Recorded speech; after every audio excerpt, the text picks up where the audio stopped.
This is the story of Bernie Madoff, the man who promised the safest returns on Wall Street. The honest answer is there were no returns. There was no fund. There was just his word and everyone's willingness to believe it. Madoff wasn't some fringe operator. He was a former chairman of NASDAQ. Wall Street royalty. Charities trusted him with entire endowments. Retirees trusted him with everything they had left. And for almost 20 years, he paid them back like clockwork. Every single month, whether the market was up, down, or on fire. And here's the twist that made it worse. Madoff didn't chase investors. He turned people away.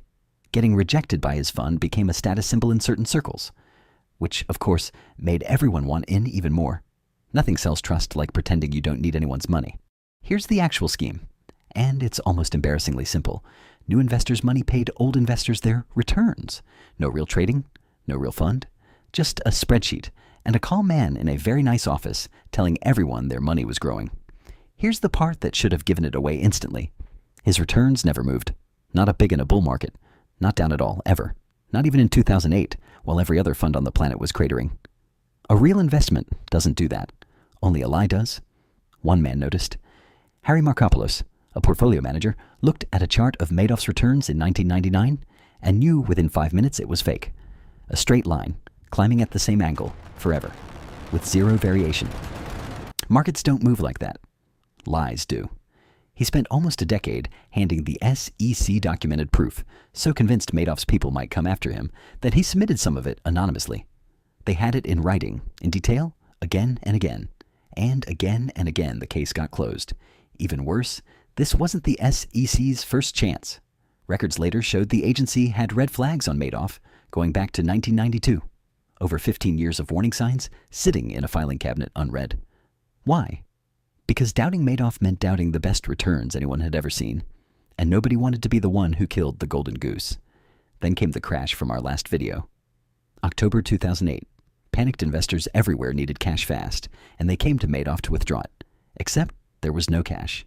There had never been any cash, just other people's deposits, and for the first time in 20 years, he'd finally run out of new ones. By December, he couldn't cover the withdrawals anymore. He confessed to his own sons in his apartment that the whole business was, in his words, one big lie. His sons reported him to federal prosecutors the very next morning. He was arrested at dawn. The math, once it came out, roughly $65 billion in value, gone. More than 40,000 people across over 100 countries had trusted him with their money. Retirees who'd built 40 years of savings with him had, in a single week, nothing left. Charities that had funded hospitals and scholarships for decades closed their doors for good. One foundation that supported Holocaust survivors lost almost its entire endowment overnight. He pled guilty to 11 felonies and got 150 years, a number the judge picked specifically so Madoff would never see the outside of a prison again. He died in federal custody in 2021, having served about 12 of those years. Here's the uncomfortable part. Nobody forced anyone to invest with Madoff.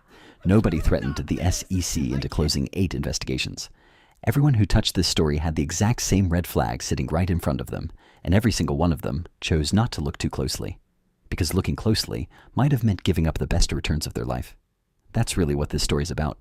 Not one con man. A few thousand people who each had one honest chance to ask, wait, how is this possible? And talked themselves out of asking it, one at a time for 20 straight years.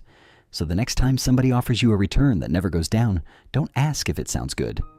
Ask the question none of them asked in time. What would I have to be willing to not notice to believe this?